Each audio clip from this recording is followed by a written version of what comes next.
Для каго паўтара, для каго год тэрміновай службы. Для 26 военнослужащих 111-й артылерыйскай брыгады яна завяршылася. У вайсковай часці адзначылі гэты дзень урачыстым пастраеннем усяго асабістага составу, на якім падзякавалі салдатам і сержантам.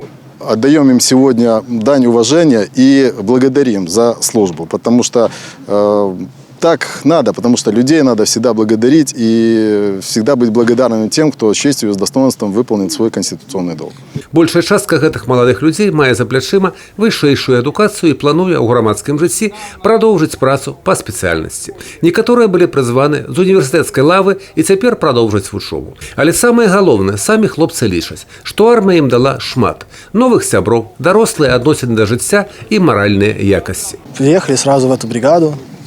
Попало так, что с одногруппником, который учился в университете, приехал сюда.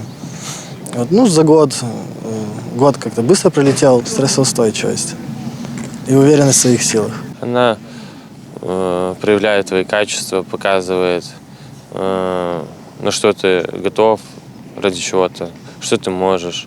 Надо оставаться всегда человеком, в первую очередь, не думать только о себе, а о окружающих. Словы падзякі ад камандавання за бездакорную службу і праходжанне па плацу брыгады пад вядомую развітанне славянкі. А завтра ў 26 военнослужащих зноў наступіць грамадзянскае жыццё з новымі клопатамі і задачамі. Юрый Печур, Александр Сівіцкі, тэлерадыёкампанія «Брэст».